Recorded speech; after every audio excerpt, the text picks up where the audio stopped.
जी अस्सलाम वालेकुम फ्रेंड, की हाल चाल है? ठीक हो? मैं थोड़ा अपना जी अस्सलाम वालेकुम, मैं थोड़ा अपना दोस्त आक नवाज खरल। मेरे नाल मौजूद हैं जनाब राय अहमद अली खरल। तमाम दोस्तों की हाल चाल है जनाब? ठीक हो? उम्मीद करना सारे वीर खैरियत नाल होसन ते ठीक ठाक होसन।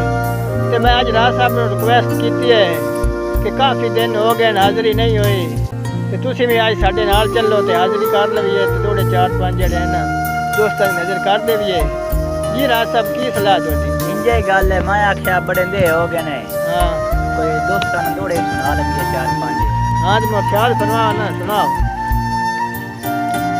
के तेरे हाथे दी सौ तेरे पासे दी सौ, वाह वाह उत्तू उत्तू तेरे नाल यारी भी नहीं। जियो तेरी अदावां दी सौ तेरियां वफावां दी सौ, ते तू करनी मैं काई शाय प्यारी भी नहीं। वाह जी वाह। और तेरा नाजुक बदन ते तू मैं 14वीं दा चन्न, हाँ, मुख मैथू तू दिल भर लुकामी भी ना। और तेरी तिरछी नजर मैं कर गई असर, वाह जी वाह। दिल काबू मेरा मैथू होया भी ना।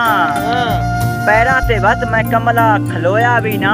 क्या बात है? मैनू राकिब दीवाना बना छोड़े आई, नाले प्यार ते पाउडर ते ला छोड़े आई। वाह जी वाह। बंदा ठीक है ते इत्थे इतबार हो गया है, मैनू दिल भर तेरे नाल प्यार हो गया है, मैनू दिल भर तेरे नाल प्यार हो गया है। वाह जी वाह राज साहब, क्या बात है। शेर राज साहब के जेड़ा छोड़ गया उनकी अपनी किस्मत, वाह वाह। कदी दिल बेताब नहीं कीता।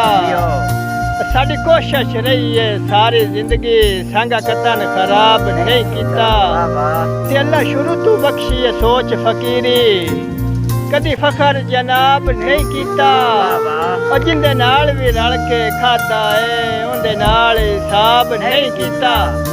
जी राज साहब।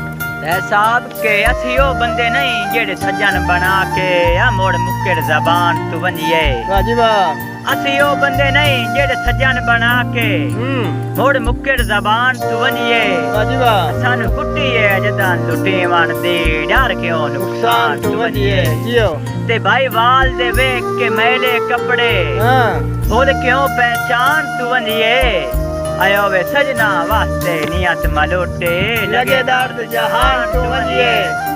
राज साहब के जेड़े पास्यों खुद अटकेंदा है उसे था वसनीका कीता है। वाह वाह। अब मैनू मुलाखे चार दीवान दा वैसे चोण सलीका कीता है। वाह वाह। सारी उम्र काजिम नू भुलना नहीं, जेड़ा सजोण तरीका कीता है।